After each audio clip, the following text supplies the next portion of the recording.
بسم اللہ الرحمن الرحیم۔ شروع اللہ کے نام سے جو بڑا مہربان نہایت رحم فرمانے والا ہے۔ محترم ناظرین و سامعین، السلام علیکم ورحمۃ اللہ وبرکاتہ۔ ناظرین، آج آپ کے سامنے ایسے چھوٹے چھوٹے اعمال کا ذکر کیا جائے گا جن کے کرنے سے اللہ رب العزت آپ کے لیے جنت میں محل بناتے ہیں۔ تمام اعمال کے بارے میں جاننے کے لیے آپ سے درخواست ہے کہ ویڈیو کو آخر تک دیکھیں۔ حضرت سعید بن مسیب رحمۃ اللہ علیہ فرماتے ہیں کہ جناب رسول اللہ صلی اللہ علیہ وآلہ وسلم نے فرمایا، جو شخص 10 مرتبہ سورہ اخلاص یعنی قل هو اللہ احد پڑھے گا تو اللہ تعالیٰ اس کے لیے جنت میں ایک محل بنا دیں گے۔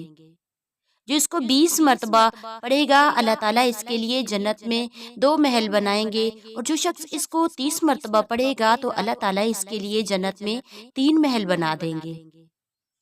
حضرت عمر رضی اللہ تعالیٰ عنہ نے عرض کیا، یا رسول اللہ، پھر تو ہمارے محلات بہت ہو جائیں گے۔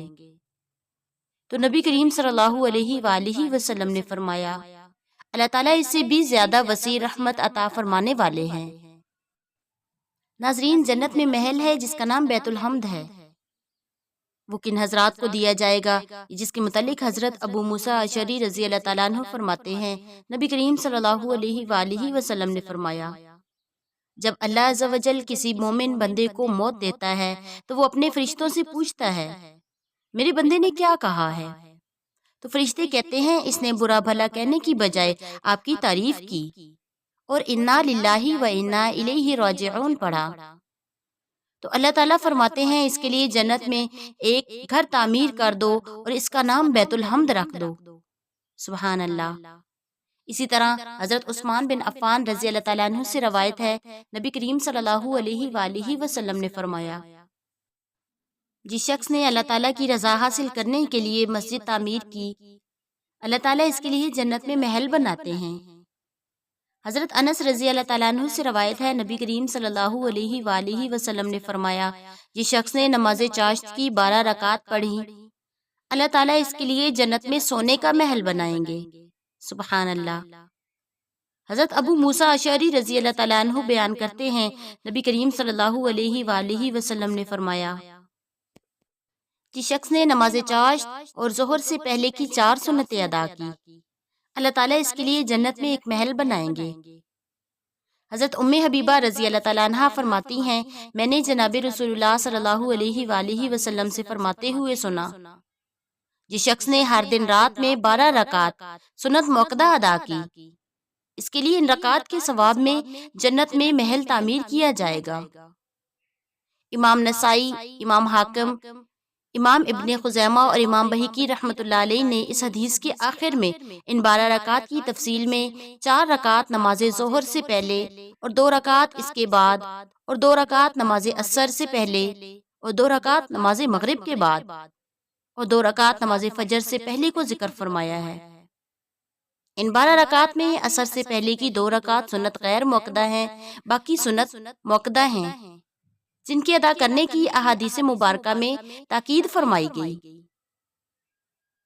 حضرت ابو امامہ رضی اللہ تعالیٰ عنہ سے روایت ہے، نبی کریم صلی اللہ علیہ وآلہ وسلم نے فرمایا، جس شخص نے بدھ، جمعرات اور جمعہ کا روزہ رکھا، اللہ تعالیٰ اس کے لیے جنت میں محل بنائیں گے۔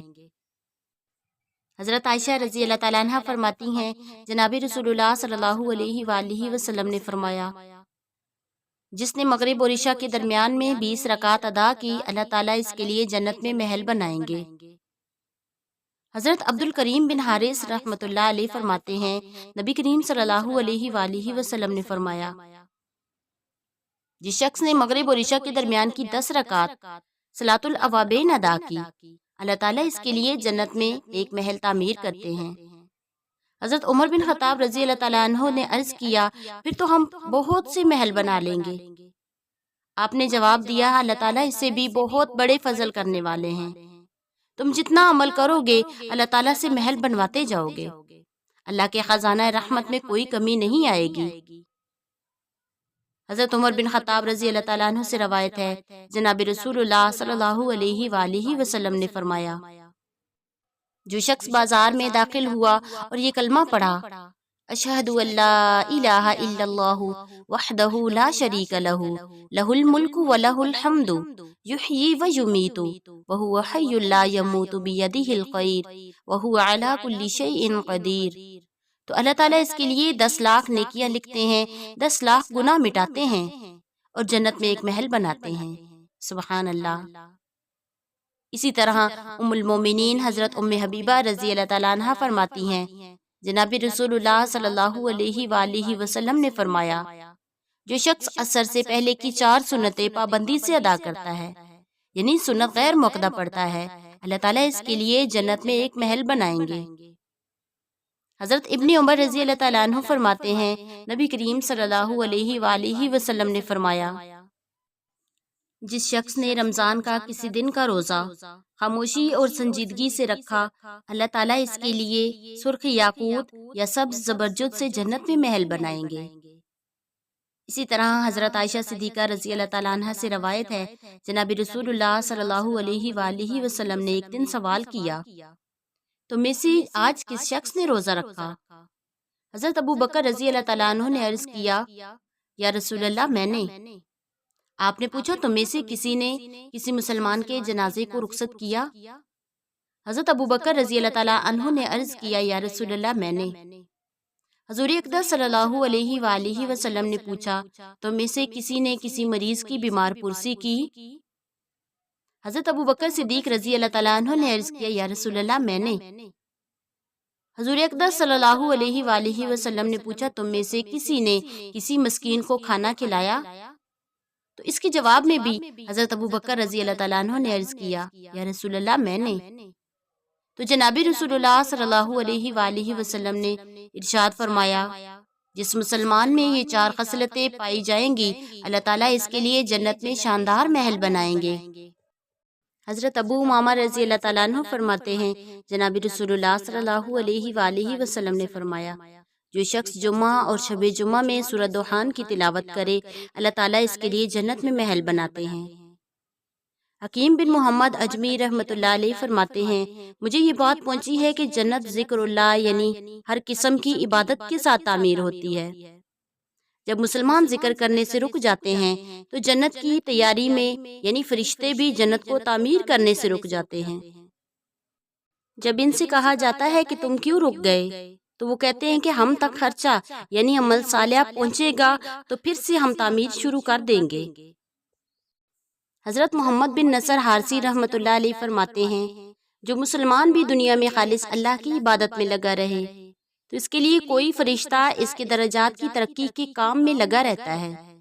جب بندہ عمل سے رک جاتا ہے تو یہ فرشتے بھی جنت کی تزئین و ترقی کرنے سے رک جاتے ہیں۔ جب ان کو کہا جاتا ہے کہ تم کیوں رک گئے، تو وہ کہتے ہیں کہ ہمارا ساتھی دنیا میں موجود عمل کرنے والا فضول کام میں مصروف ہو گیا ہے۔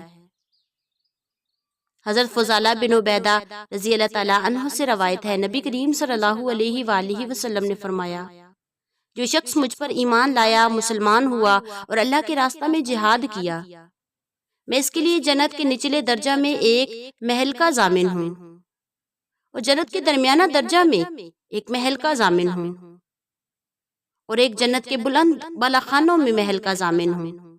سبحان اللہ۔ حضرت ابو ہریرہ رضی اللہ تعالیٰ عنہ سے روایت ہے، نبی کریم صلی اللہ علیہ وآلہ وسلم نے فرمایا، جس شخص نے نماز کی صف کا خلا پر کیا، اللہ تعالیٰ اس کے لیے جنت میں اس کی وجہ سے ایک درجہ بلند کریں گے اور اس کے لیے جنت میں ایک محل بنائیں گے۔ حضرت براء بن عازب رضی اللہ تعالیٰ عنہ فرماتے ہیں، جس شخص نے بہت ہی معمولی درجہ کے گزارے کی روزی پر بہت بہترین صبر کا مظاہرہ کیا، جہاں وہ شخص چاہے گا اللہ تعالیٰ اس کو جنت الفردوس میں جگہ عطا فرمائیں گے۔ سبحان اللہ۔ جناب رسول اللہ صلی اللہ علیہ وآلہ وسلم نے فرمایا، جو شخص جھوٹ کو چھوڑ دے، اللہ تعالیٰ اس کے لیے سطح جنت میں ایک محل بنائیں گے، اور جس نے جھگڑا کرنا چھوڑ دیا حالانکہ وہ حق پر تھا، اللہ تعالیٰ اس کے لیے جنت کے درمیان میں ایک محل بنائیں گے، اور جس کی اخلاق پاکیزہ ہوں گے، اللہ تعالیٰ اس کے لیے جنت کے اعلیٰ مقام میں محل بنائیں گے۔ حضرت ابو سعید خدری رضی اللہ تعالیٰ عنہ سے روایت ہے، جناب رسول اللہ صلی اللہ علیہ وآلہ وسلم نے فرمایا، جو شخص رمضان المبارک میں روزہ رکھتا ہے، اللہ تعالیٰ اس کے لیے ہر سجدہ کے بدلہ میں 1500 نیکیاں لکھ دیتے ہیں اور اس کے لیے جنت میں سرخ یاقوت کا ایک محل بنا دیتے ہیں۔ حضرت جابر رضی اللہ تعالیٰ عنہ سے روایت ہے، نبی کریم صلی اللہ علیہ وآلہ وسلم نے فرمایا، جس شخص نے ایک قبر کھودی، اللہ تعالیٰ اس کے لیے جنت میں محل بناتے ہیں۔ سبحان اللہ و بحمدہ، سبحان اللہ العظیم، واللہ اعلم۔